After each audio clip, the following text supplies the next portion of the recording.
Greetings and welcome to the Mount Rushmore podcast. My name is Jeff. I'm joined, as per usual, by Richard. Hello. And Michael. Howdy. Richard and Michael, they like to deliberate the top aspects of any given topic, and this week's topic is the Mount Rushmore of Underdogs. Richard, I don't think you're going to win this one. I'm not voting for you. I'm not. The odds seem like they're stacked against you.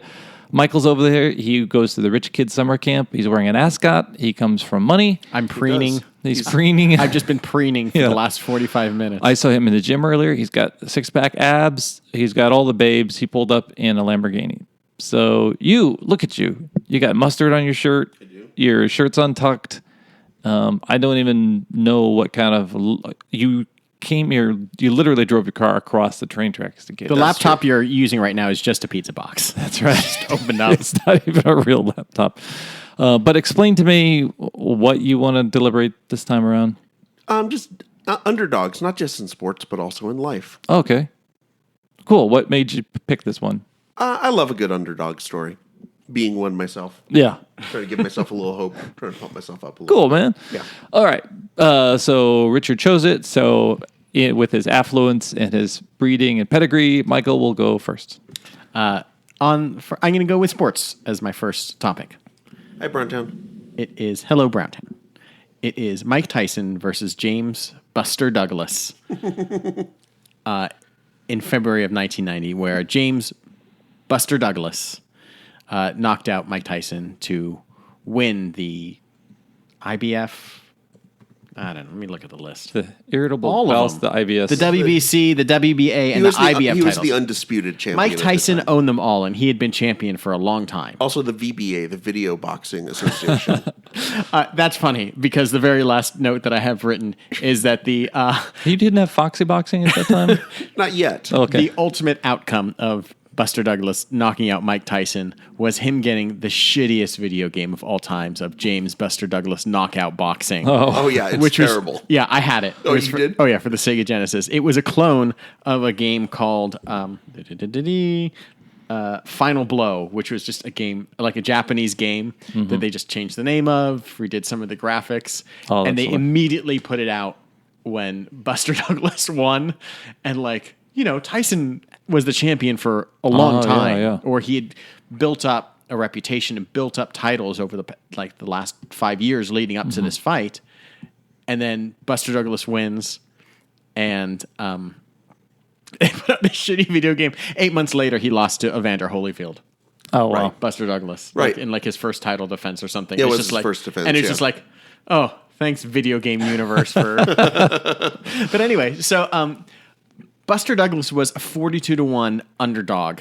Wow. Going against Tyson, who, even though Buster Douglas was like 6'4", 230, this mountain of a man, and Tyson is 5'10", trim, but just this powerhouse fighter. Yeah. Tyson was unbeatable. Everyone thought, Iron Mike Tyson, Kid Dynamite was just like, and he was like the greatest heavyweight boxer for that period of time. Yeah. He was. He wasn't just that he beat people. He beat him in 30 seconds. He hit you so hard. destroyed people. He destroyed people, yeah. Yeah. And so leading up to this fight, there were reports that Tyson was kind of out of shape, but he kind of really wasn't. He was a guy that got into too much drugs and got into a bunch of kind of like his social life impacted his boxing life. And it feels like he looked past this guy who had a great record himself, and he just came in and it took 10 rounds, but he beat Mike Tyson, which has never been done outside of a Fresh Prince Lyric. song. Yeah. But it was just one of the biggest sports boxing upsets of all time because it's like an any given Sunday sort of thing with football. At least football teams are kind of on the same level. Right. Weird things can happen. But Mike Tyson wasn't supposed to lose to this guy. No. He was Buster Douglas. James Buster There you go. Douglas was maybe a notch above a journeyman, but certainly not. He was someone who was just there to be knocked out. Yeah, big, powerful dude, but still. He had a reputation for being lazy in fights, maybe not showing up in the best shape. I remember watching this fight it was on HBO. I remember watching it with my whole family. But my dad was a big boxing fan. I was a huge boxing fan. And so if Tyson fight was on HBO, we were going to watch it. And we all tuned in thinking, great, we're going to get our usual 90-second, this chump's going to get like the block knocked off. Yeah. And you can tell that they're trying to get as much of Buster Douglas's story in the commentary as quickly as possible, so that when he gets knocked out, they'll at least have said something about him. And if I remember the story right, his mom had died like at some point in training camp. I read that too. Yeah. Like leading up to the fight, like 5 or 6 days before, something. It was like a couple of weeks before, something like that. Yeah. So he had this kind of extra motivation. And I remember just watching the fight, and yeah, there had been Tyson had been knocked down in training camp, and during his training. And I remember watching this fight, and it was just sort of like, I guess Tyson, because sometimes Tyson would do this thing where he would just decide he wanted to box like 5-6 rounds just to get more of a workout in, or prove that he could go longer. And for the first few rounds, it was like, he's kind of toying with him a little bit. That's strange. But he does that sometimes. 3 or 4 rounds in, it's like, wait, he can't get through his jab. Douglas is really hitting him with this jab and like frustrating him. This is interesting. And then Douglas gets knocked down in the eighth round. Yeah. And like you just hear all in my family's house, it's like, because you assume that was it. Yeah. Okay, he's going to get back up and he's going to get flattened again. And this thing is going to get stopped. And boy, what a good story this was. But let's be honest, Tyson was always going to beat him. And then the 9th round, he makes it through the round. 9th round comes. If you ever want to watch a great round of boxing, go on YouTube and look up the 9th round of Douglas Tyson. Because Tyson is coming out and he is basically throwing everything he's got at Douglas. And Douglas fights back. He doesn't just clinch and hold and try and run away from it. He hits Tyson with a couple of shots and that backs Tyson up. And from that point on, it was almost like Tyson, you could almost see Tyson kind of give up. It was like he threw everything he had at him, did the Kid Dynamite flurries and combos, didn't work, and you can almost see Tyson just sort of deflate. And then the next round is when he gets knocked out. Compelling storytelling, you guys. Jeff has been shadow boxing this entire time. doing some leg work, doing some He's doing his road work. He's speed bag. How did he put on 4 sweatshirts in that amount of time? I was interested in Buster Douglas's first nickname, which was the Desert Fox. Oh, really? I thought that was Rommel. Yeah, because people knew the boxing gym. The people in the boxing gym he was going to in Columbus misinterpreted an encyclopedia entry regarding Douglas MacArthur and Irwin Rommel. So they saw Douglas MacArthur and thought he was the Desert Fox. Oh, that's incredible. And so they called Buster Douglas the Desert Fox. And in the those wild sweeping deserts of Columbus, Ohio. Yeah. And the wiki says Buster Douglas distanced himself from the Desert Fox label, often because the clarification regarding the wiki article and concern he might be confused with Syrian boxer Gayeth Tayfur. So here is the Goliath of if underdog stories are like a David versus Goliath. David is essentially Douglas and David are one there. Yeah. Douglas and Tyson. Yeah. Yeah. Are you? I don't know what the fuck. Okay. What else do we want to talk about with this? It's one of those underdog stories where the underdog wins. He probably wasn't supposed to win. He goes on to minor fame, loses his very next fight, then balloons up to 400 pounds. Like, this is a guy whose life was that fight, and then that was it. Like, he was in, like, his next fight against, like, Holyfield, where he lost. He made something like $20-something million, or they both did for the fight. And then he lost the fight, put on a ton of weight, then spent the next 10 years trying to figure out what was next for him. He eventually went back to boxing like 10 years later, but that's all. It's interesting to see people who, the underdogs that win that obviously weren't supposed to win in the first place, and then their life is kind of like defined by that moment, and then it's just kind of like, oh, nothing that you've done after this, unless you maintain that level of excellence, means anything. Their win is improbable, and their ability to maintain that level of excellence is also improbable. Yeah. And just two real quick things about this before we move on. One, I think it's compelling because you can't fabricate. It's hard to fluke a boxing victory. Sure. Versus unless the guy was on the take. Right. That's it. Yeah. Or hit just some lucky punch out of the blue. But in the course of like this 11-round fight, I mean, this was not a fluke. He beat him. He should have been ahead on all the scorecards at least. Yeah. So that's the compelling part about boxing, right? It's not like a football game where a team can get a couple of unlucky breaks, fumble or something like that, or get outplayed but still win. Mm-hmm. The other interesting part is that this also wound up screwing over WWF because they had actually scheduled Mike Tyson to be a special guest referee on the Saturday night's main event 2 weeks after the fight. He was supposed to be the special guest ref of Hulk Hogan versus Randy Savage for the title. And they had to scramble at the last minute and get Buster Douglas. That's so funny. I didn't know that. They just replaced him.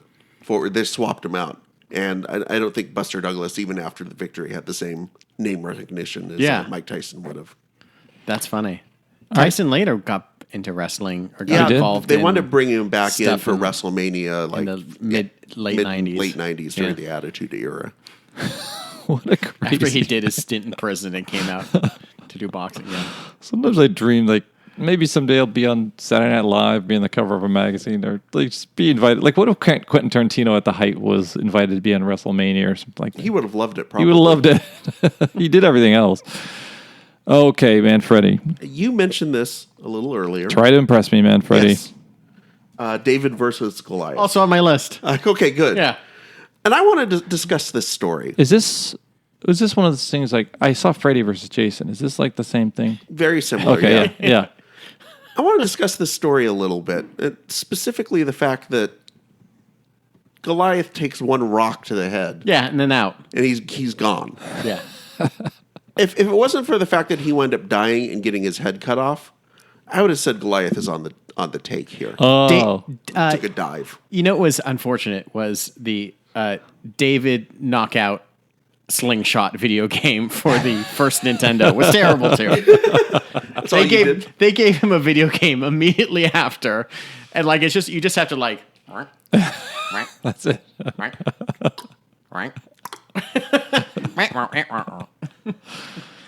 Okay, so you think it's both of you think it's a scam? I think it was it's just... it's biblical. Oh, sorry, dude. The entire thing was one fucking scam. Yeah. Oh, that's right. Okay. I mean, like, the story of... so David was with the Israelites, and Goliath was with the Philistines.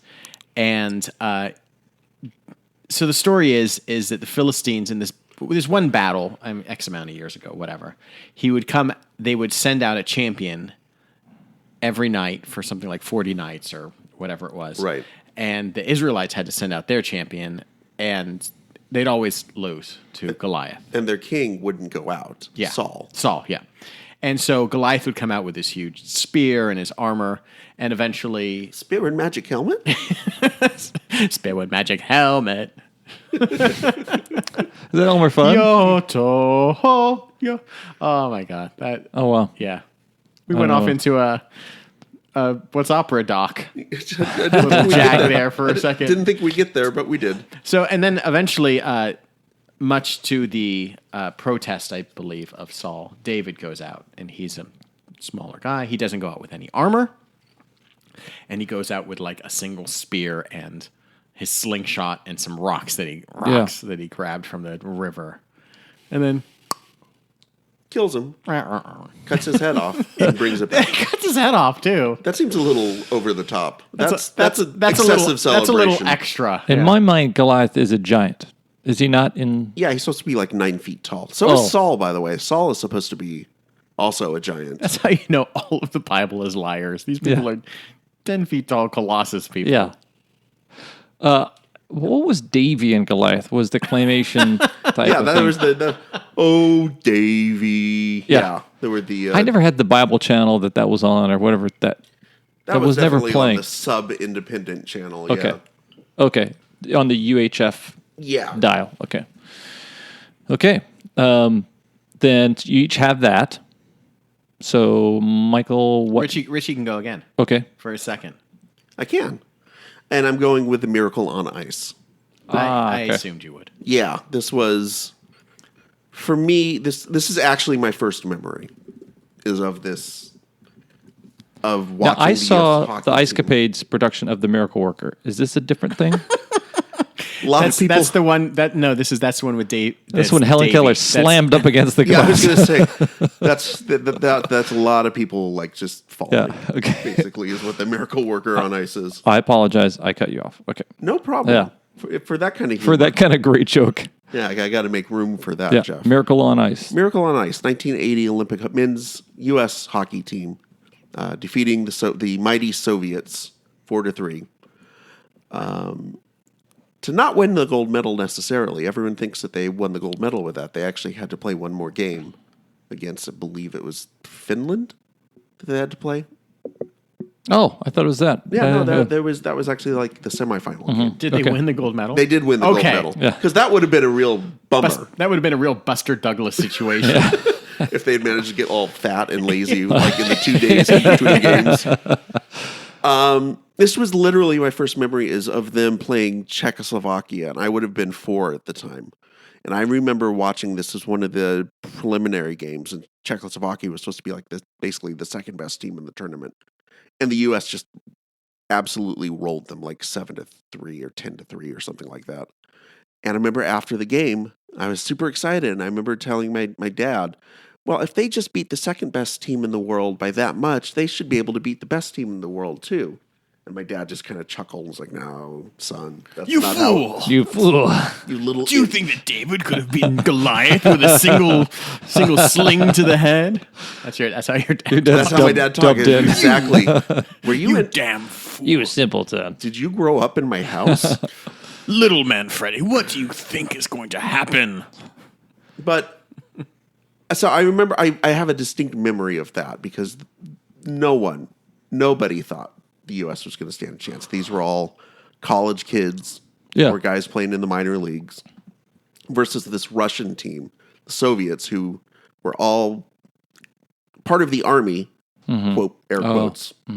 But in reality, they were all highly paid professionals whose job was to play for the national team. And it's funny, if you go back and watch, there's a lot of Joe Posnanski, who's a very good writer, did a story a few years ago about 10 interesting facts you probably didn't know about the Miracle on Ice. My favorite fact is the only celebrity who was in the arena that day in Lake Placid, Jamie Farr. Really? And they keep cutting back to Jamie Farr cheering the team on. Hey. And they don't even have to say, like, Jamie Farr, like a Yeah. little chiron or anything. The announcers don't even have to mention it. It's just assumed that everybody knows. Yeah. That's Klinger. Oh, my Yeah. God. Klinger's at the game. This must be a big deal. That's so funny. But this game, obviously, there's been a lot talk. You know, there have been movies made Yeah. out of this. I mean, it went beyond 1980. It went beyond just a sporting event.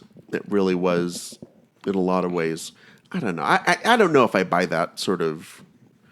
Oh, it really turned the American people around because they had been so depressed about the economy and all of this.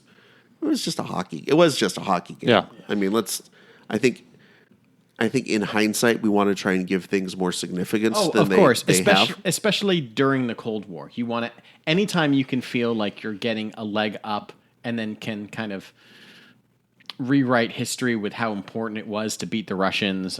It's like, Yeah. oh, okay. The narrative tells itself. It literally was just a hockey Yeah. game. That's what I liked about The Winter Olympics, not even the Summer Olympics. that would have been field hockey, I believe. Yeah. I The think- most important Olympic sport, field hockey. You think at the end when the coach of the American team gets hoisted on the shoulders and starts saying, if I can change, you can change. Everybody can change. Yes. We can all change. That was very moving. Scene, yeah. Okay. Well, that's good. Yeah, I don't have much more. I mean, I just remember being older, like 6 or 7, and my mom would yell at me because I would roll around in my roller skates in the kitchen with a broom and a ball and reenact. And short shorts. And short shorts, because it was 1982 at that point. And reenact scenes, or reenact moments from the game, like in my kitchen. Yeah. Like, in like regular hockey when like the U.S. was down 3-0 and they scored a 4-point goal from across the rink. I think my mom Can you do that in hockey? I think my mom was mainly mad because I used to cross-check her into the boards. So today, it's just you versus Russian bots hacking your Facebook algorithm. The greatest American win. Yeah, remember when the Soviets were like easy to hate, but they really didn't do that much to us? Yeah. Other than be really good at sports. Now they do shit. Well, speaking of David and Goliath, if you go to audibletrial.com/Rushmore, you can download and listen to, for free, forever, David and Goliath, Underdogs, Misfits, and the Art of Battling Giants by Malcolm Gladwell and Hachette Audio. I don't know what that second part is. But you can download this, and you can give a tryout to Audible for 1 month. And Audible is good if you have an iPhone, an Android, an MP3 player, a Kindle, just about any device, a cassette recorder, a Teddy Ruxpin, an 8-track. If you're listening to this podcast a DAT machine. On a Teddy Ruxpin. You are my favorite person. I am your best friend. I want to kill you, Teddy Ruxpin. Yeah, you can listen to it, all those things. What is that mystery date game or something where you put a cassette in the little thing? It's got the pre-recorded. Yeah, okay, I've gone off script. Okay, anyway, back. You can try it for 30 days. If you don't like it, ditch it. We don't care. We got your money. Oh, God, did I say it? Yeah, you said that out loud. Oh, shit. That was in parentheses. Well, I should say you will be helping the podcast a little bit if you do go try the Audible trial. Go to audibletrial.com/Rushmore, and you are helping us out just a little bit. And here's the thing. You'll stick with it. You stick with it. It's so good. You're going to love it. Yeah, you will love it. Yeah. Legit. I mean, if you got, get it now so that you can start loading up on books for your big holiday commutes you got coming up. Yeah. And we're coming up on the holiday season. Good call. You're gonna need some stuff to listen to, and this is legitimately a great way to be able to get audiobooks and things. And you know how your handwriting degrades after a while when you don't practice your handwriting? So does your literacy. So pretty soon you won't be able to read anymore. So you might as well get used to hearing your books through your headphones. My point was just as good as yours, Richard. Yeah, I was. Okay. So you, try it, audibletrial.com/Rushmore, and tell them Richard sent you. Also, you can try out other podcasts. You can try out podcasts like this one.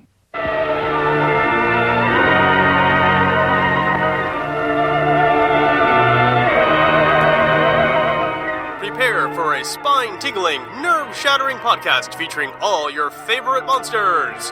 You won't believe your ears when you listen to Monster Kid Radio. Here are your hosts, Derek M. Cook, and his ever-rotating stable of guests discuss your favorite classic and sometimes not-so-classic monster movies.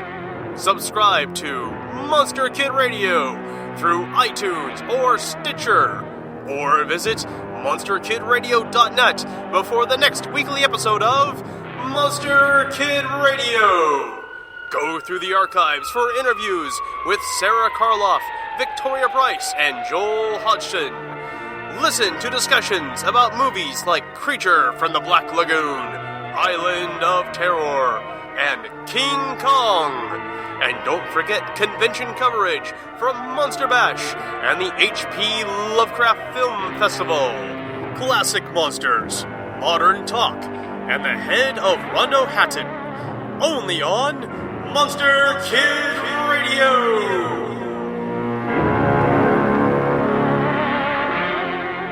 Oh, that's funny. Also, you can participate in a deeper way. You can go deep into our podcast by going to Facebook and checking out the Mount Rushmore. Yeah, go into the bunker. Go into the bunker. Into the archives. You know what? We're challenging you. We're the Davids of podcasting, and there's so many Goliaths out there. You could listen to the Joe Rogan podcast. You can do all that stuff, or you could help us out by leaving reviews and helping us rise up in the ranks and take on those big kid rich camp podcasts. We're the slobs, they're the snobs. We want to take them down a peg. Okay, we're back. Let me tell you what's going on here, folks. Michael is sitting here. He's got some caviar. He's got a blonde-haired girl named Muffy fanning him. He's wearing... I said 12 fan strokes per minute. He's yelling at this poor, confused girl. Not more, not less. And Richard, he's just sitting in like some camo shorts and a funny floppy hat, and he's wearing a Zeppelin T-shirt. And yeah, like whatever. Yeah. But he's the underdog, and we're all rooting for him. And Michael, too. Except for Michael. Okay, so Michael, what's your third? My third choice is that fucking pig, Babe. Stupid from the movie Babe. Babe. This pig, this sweet, gentle, kind pig. This is Babe from the movie Babe. Yeah. Also Babe 2. Also Babe 2. Babe in the City or something like that? Pig in the City. Pig in the City. But in the original Babe, he is brought in to be a sheepdog to Farmer Hoggett. Oh, yeah. The James Cromwell character. Mm-hmm.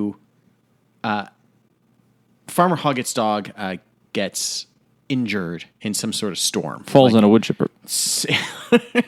All that's left is his tail. And like the tag of his collar. The dog's like loses his hearing. And Farmer Hoggett is someone who takes his sheepdog to sheepdog shows to chase sheep around and herd them into different things. And he gets this wild idea. And participate in the cocaine orgies that happen at night at those things. I'm just assuming this is my fan fiction. Oh, there's a lot of pig fucking going on. A lot of pig fucking. And he gets this wild idea that he's going to train this pig to do the work of a sheepdog, much to the chagrin of the sheepdog. Yeah. Much to the chagrin of the ducks, his wife, the geese. Oh, everyone else. Everybody. This pig is seen as less than to the dogs. Yeah. He is nothing more than future meat, basically. Yeah. But Farmer Hoggett sees something in him.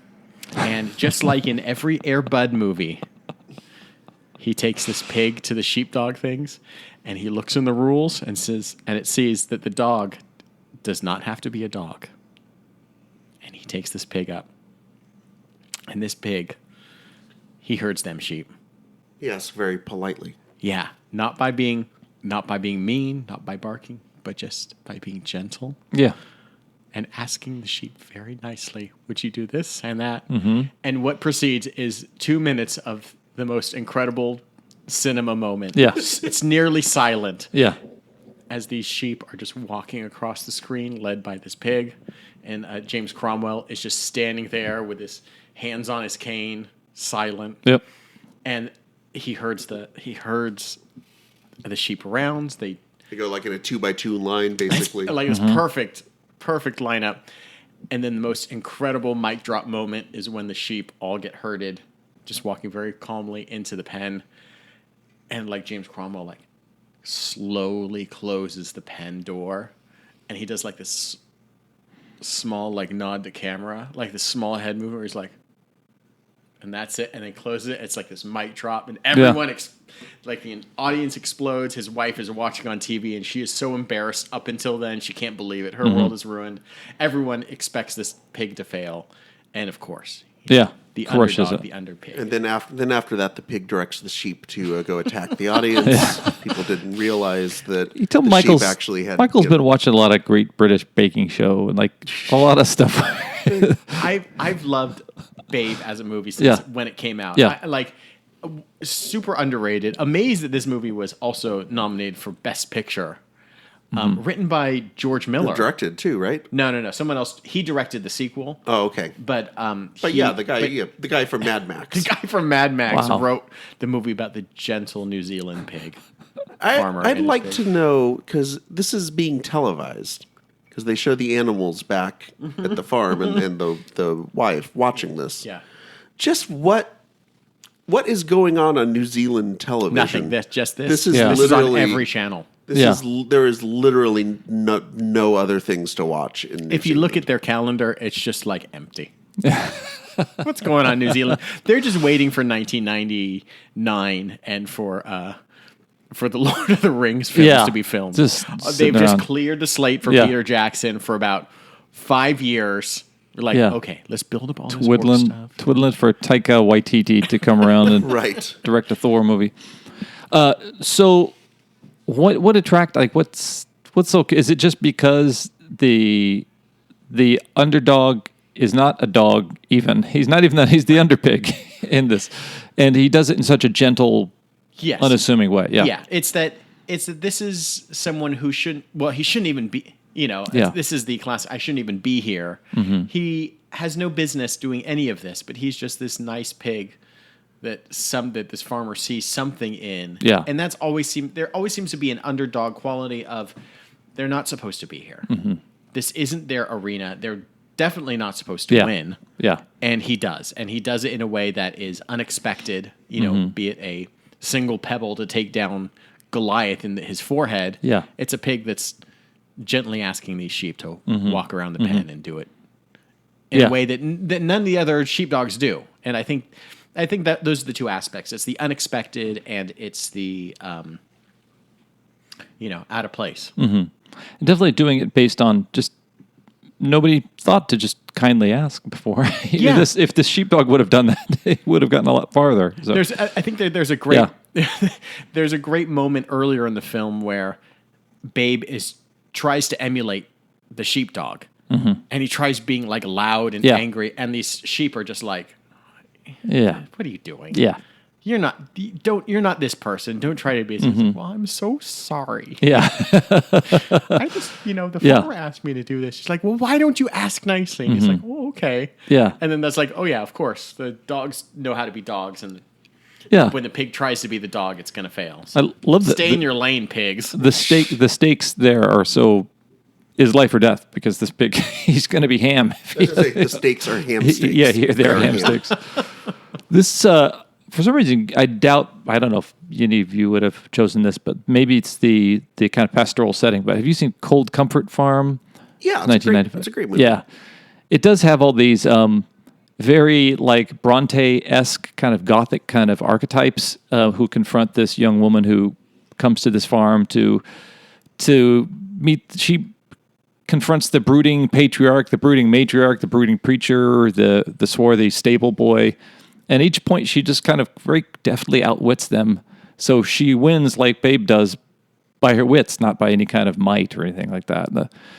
Okay, so Richard, what do you got? That'll do, Michael. That'll do. I've got the... Who is this upstart? I will go with the second of my two sports choices. And this is Leicester City winning the 2016 Premier League soccer title. Or as they call it, football. They were 5,000 to 1 underdogs. Oh my God. When the season started. Wow. Just a little bit of context on that.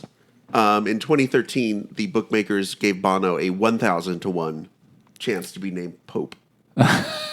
So they were 5 times, Bono was 5 times more likely to be the Pope than this team was to win the Premier League. Do you think Bono's still in the running to be Pope? He could still be Pope. Well, you know what? If he does a lot of humanitarian work. He hasn't diddled any kids that we know of, so that kind of shoot him right up the list. He's got those cool glasses. He's got those cool glasses. And you know what? He might be on the cover of O Magazine this month. So that's doing the unbelievable. O Magazine or Pope Magazine? Pope Magazine.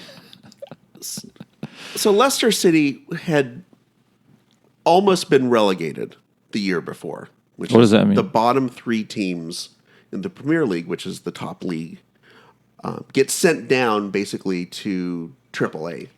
The minor league. The minor league. Okay. And the top 3 teams from the minor league get promoted up to the Premier League, which is something I would love in sports here in the U.S. I mean, I know it will never, ever happen, but how awesome would it have been for, the Bears to get relegated out of the NFL or something like that, or the Royals. Sorry, Scott, but they probably could get relegated out.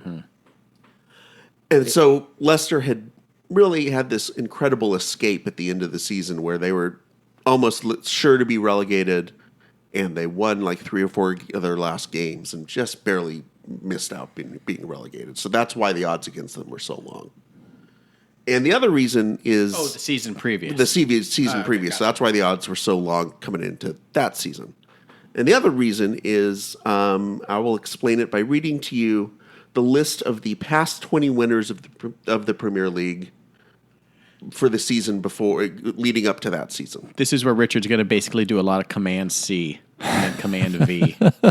Yeah, it is. You're going to read 20 names of soccer teams. Manchester United, Manchester United, Arsenal, Manchester United, Manchester United, Manchester United, Arsenal, Manchester United, Arsenal, Chelsea, Chelsea, Manchester United, Manchester United, Manchester United, Chelsea, Manchester United, Manchester City, Manchester United, Manchester City, Chelsea. Those were 4 teams. That was a Pet Shop Boys song. Those were the lyrics. Pretty much. Yeah. So what was that? Within the previous 20 years, there had been a total of 4 teams that had won the league title. Mm-hmm. So, what was when they played the championship game against who did they beat in the championship game to win that league championship? They do not have a championship. That's okay. They actually just go through the regular season. They play their 38 games, and whoever has the best record at the end of it is the champion. That is so awful. That is so. It is such a. Why is that awful? Yeah, explain this. Because there you go. Because you're done.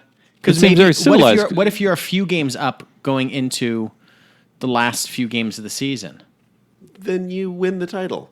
I guess so. Like I understand that you're much more of a soccer fanatic than I am. How many qualifying teams would go into the finals if you were up to you? Would there be how many teams are in the league? There are 20?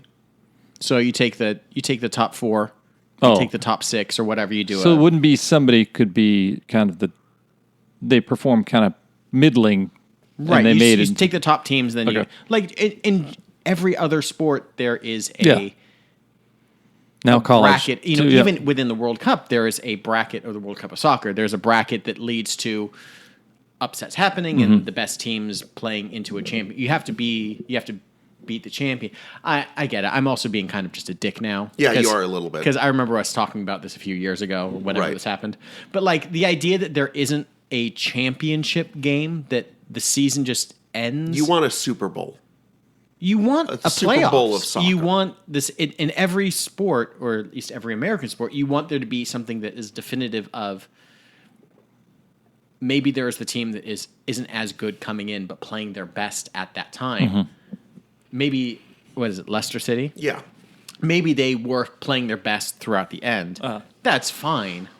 Yeah. Having a championship game puts a no doubt about it sort of pin on it. Mm-hmm. I don't know. This isn't to take away anything from them. It's just like, I know that this is how these soccer leagues operate. Yeah. It's just kind of like, okay, well, they have a winner because they won the most games. And that's like... was there something conspiring to make those other teams weaker? No, there really wasn't. It was just that Leicester City, they've caught lightning in a bottle. And I will say this as a counterpoint to you, Michael. I appreciate this model because it allows the best team wins. It is not the best 4 teams get in, and then whoever happens to get hot at the end of the season is going to win. Right. This rewards 38 games. We don't need to play more games. We played 38 of them. We can ID who the best team is at this point. And you've got other stuff. You got relegation happening. That always comes down to the last day and other stuff. So it's not like it's devoid of drama necessarily. Yeah, yeah. But they did things like they found this guy Jamie Vardy. I think Jamie Farr was in there. Jamie Farr was in the crowd. He was on the team. Isn't that weird? He was on the team. Jamie Vardy was playing in his lovely sundress. Jamie Vardy started his career a decade before playing for the Stocksbridge Park Steels FC in the seventh division of English soccer, basically 8 divisions below. Boy, Jeff is so bored.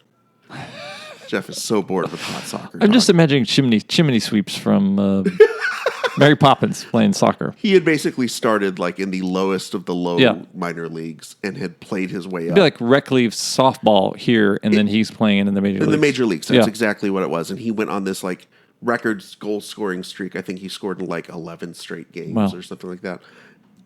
It was just this fabulous conspiring of right players at the right time with the right manager. And what year was this? This was 2016. Oh, so cocaine had been around for a while. Yeah. Oh, okay. All right. I love the way you say cocaine. Cocaine. Michael Cocaine. Michael Cocaine. Michael Cocaine. And I think there's part of it that I do love this because not only was it so improbable, but I love that idea that they couldn't just like back into the playoffs like as a wild card, be like an NFL underdog, where you can be like 9-7, get into the playoffs as a wild card, and then just get hot for 3 or 4 games. This was a reward for a whole season of defying expectations. Right on. Did they have a song? I believe it was Leicester City.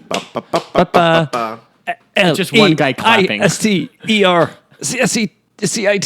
Night. Okay. Michael, the final choice you have is what? Richard Manfredi. Richard Manfredi. He is the big underdog. Hey, underdog. he's part of this. Oh, shit. Okay. Uh-oh. Richard Manfredi mentioned Miracle. Uh-oh. In the winter of 2006. I know, God. We're going there? Our Is this personal? Scrappy, crummy kickball team Oh, the ninjas. was terrible. Oh, wow. We had a record of 3-5. Everyone makes the playoffs, so whatever. Yeah. You enter the playoffs. We beat the number 3 team. We beat the number 2 team. Oh, that's awesome. The night before, we were supposed to play the number 1 team in the championship game. Scott Jones, former guest of the show, Captain of the team, owner, sat team you owner. and me and Ashley down, and we watched Miracle to prepare to play Red Rum. Right. And eventually win 1-0 in our garbage rec league kickball championship. I believe that Scott Jones actually used the speech from Miracle. He did. He's a hack. Scott Jones is a hack. The game started out with Richard Manfredi here performing what is known as, now colloquially known, the Superman Freddy of kicking the ball out. He was playing catcher, and he kicked the ball to first base to get the fastest runner, which set the tone for the game. It did. As soon as that happened, Clark Hill was out, and the rest of the team was deflated and humiliated. And we went on to win 1-0. And you got the win as the pitcher, I believe. Probably. The last out of the game was made by Tyler Foster in short left field. He ran and caught the ball. This nerd of a kid who went on to become a Goliath of a person. In all respects. Yes. But the personal underdog story, the personal triumph of that night was so amazing because we were not good. Everyone on the team was pretty mediocre or bad or just whatever. There was the lack of strategy throughout the season that we tried to cobble together to play rec league kickball is whatever. Yeah. But then somehow we beat the team that was more athletic, that Right. was the number 1 team in the league at the time. That They're kind of arrogant. I think that's what comes down to. Jeff, you've been humorously describing me as the blonde guy with a collar popped riding in my Ferrari. This is how the other team felt. Yeah. And we felt like the nerd camp across the river, across the lake that was just always trod upon. Yeah. We weren't very good, but we caught that lightning in a bottle for a few weeks of playing adult rec league kickball. Yeah. And it was just like one of those like, oh, this is weird. I've never felt this sort of personal triumph of something so stupid, but something so magnificent in the moment. Before the game, I handed out glasses of champagne to the other team and our team. I wrote the words "not poison" Yeah. on the glasses. The other team wouldn't take it. What the hell? I couldn't believe it. Yeah. They did not. I don't know if they didn't believe. It was all a joke, but like, obviously, it's a joke. Yeah. It was all poison. Poisoned. But those personal underdog, like we should, we're just dopey dopes in our mid-20s playing a garbage game. Yeah. And it's such a wonderful feeling when that comes together and you're like, oh, that's cool. Yeah. And then we won the next season too. Yeah, not to humble brag here. And we won 3 out of 4 seasons. I mentioned that we won the next season because we actually were good the next season. Like we came in second. We were second place after the regular season was over. We were First place. Were you? Yeah. Did we? I'll pull up the doc. Yeah, pull up the doc. I can go into Google Docs real quick. Yeah, Michael has a Google Doc for everything, including all things awesome helicopter But anyway, adventure. so it's like... But like it was like almost like something clicked on the team, and then like the next season is like, oh, we can actually be good.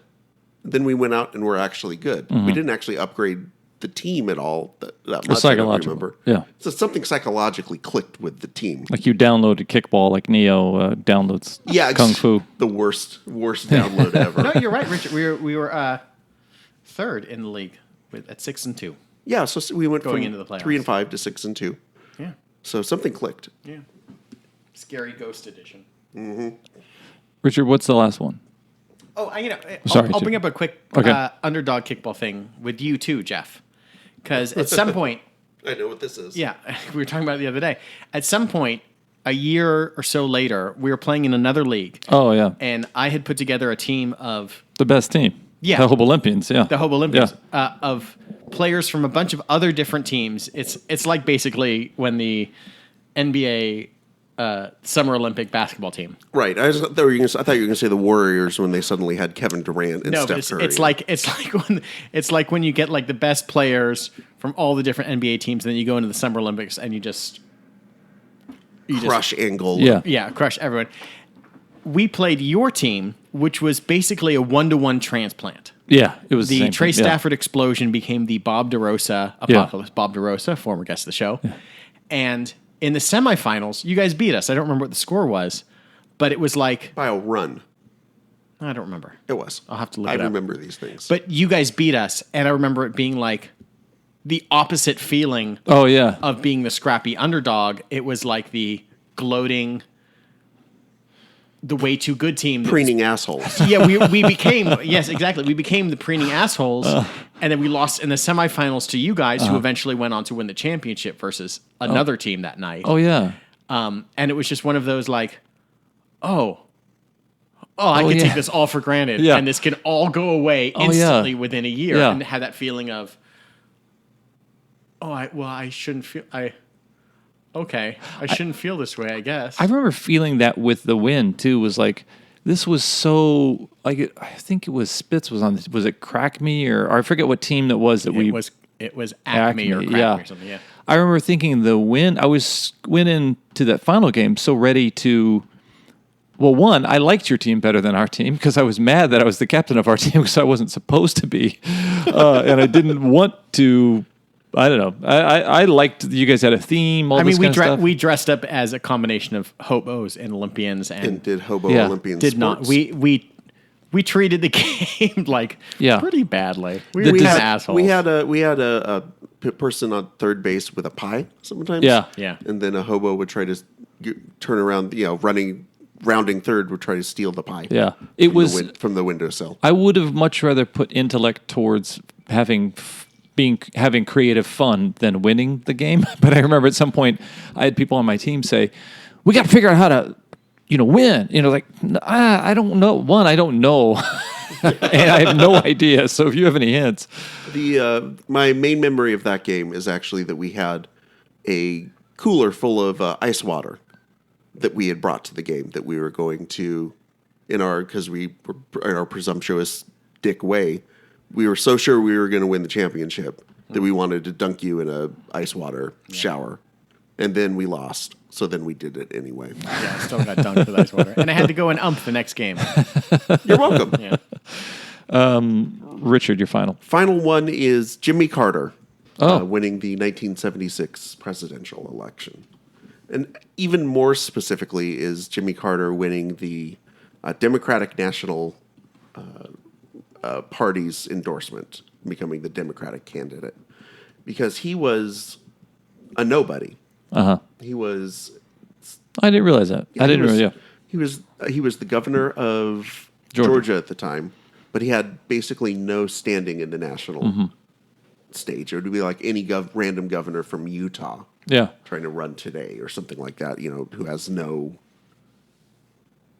name, no value, no name recognition. In fact, the local newspaper, I think it must have been the Atlanta paper, when he declared he was going to run, he ran the headline, "Who is it that's running for what?" Oh, wow. So that's your campaign's off to an iffy start at that point. Yeah. But this was actually the first year of the modern primary format, where the delegates to the convention were actually, dependent on who won each primary, who won each caucus. In the past, that had actually played a much smaller role in it, and it was still a lot of the backroom dealing and stuff like that. The party officials still chose. I mean, the delegate counts would kind of inform it. But so this was the first year that it was really driven by the delegates, and if you had enough delegates, you could win. And Carter was the only person on the Democratic side who realized this. So he actually campaigned like a modern campaign like we would think of. That's interesting. Going to Iowa first and trying to do well in that do well in the caucus. He actually technically won, although he finished second to Uncommitted. Wow. Yeah, by 3-1 margin or something like that. Uncommitted beat him. But he was the first one to go to New Hampshire and go to Iowa and make that important because he needed to get his name out there. So if he did well in those the early caucus and primaries, then he would have that name recognition that he didn't have, and he would also pick up these delegates. And people kind of didn't put a lot of stock into him until he had won like 7 or 8 primaries, and people started to realize, oh shit, this guy could actually win this thing. That's fascinating. And there was a movement, Anybody But Carter, primarily out in the western states, because they thought since Carter was from Georgia, he would be a very conservative Democrat, and they wanted someone who's more liberal.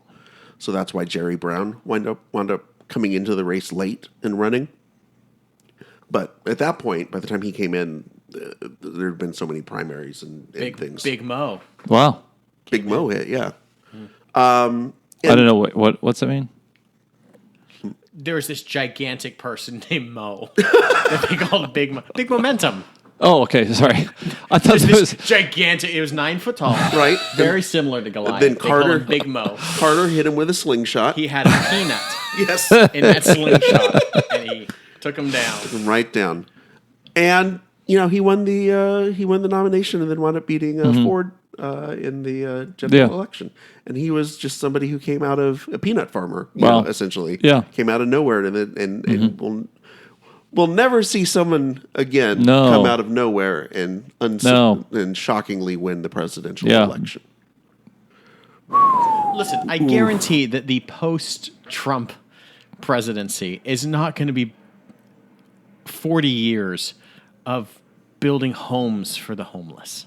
Yeah.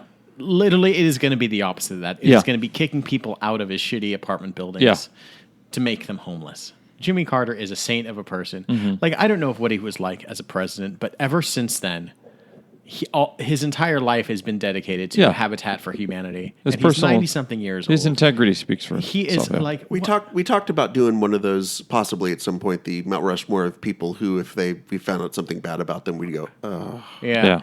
Carter would be on my short list for that. Well, he did tell Playboy that he had impure thoughts, didn't he, in his Playboy interview? Yeah, he did. Yeah, it was like that he had impure, sometimes had impure thoughts about women. Yeah. What a Which jerk. is probably the... I had impure thoughts about women when we were talking about Babe, the pig. So, like, thinking Farmer Hoggett's wife. Well, I don't know. You could get there. You could get there. The whole time you were talking about Jimmy Carter, I thought you were talking about Jay-Z. Yeah, I was. Oh, shit. Okay. Okay. All right. So this is the final countdown, the time where I assign point values to not point values. I give points. You chisel them out. I chisel them out. You take Sorry, a the big sound old effect. chisel, chisel it up. I got this big old chisel, this big old hammer, and it's some marble right here, and we're going to etch in. So David and Goliath, you both chose it, so it's going up there. And I've never had a 5,001 before, so Leicester City, Mike Tyson, and Buster Douglas, and then the ninjas, awesome helicopter ninjas, because really hit home. Not my home, but your home. This has been the Mount Rushmore of Underdogs. Richard? If I was a sporting person, I would share that awesome helicopter ninjas point with you, Richard. Oh, but you're not. Bink. Here's the middle big finger. middle Right finger. for me. I'm going to cruise away in my Lamborghini. Richard? Come on, I guess The panel has evaluated your flash dance performance Yes. that you've given. Yes. And we are going to let you into the uptight ballet school. Yay! What a feeling! Feeling believing. Okay, we're dancing like we never danced before. Thank you. We're maniacs. We're maniacs. I'm Jeff. I'm Richard. I'm Michael.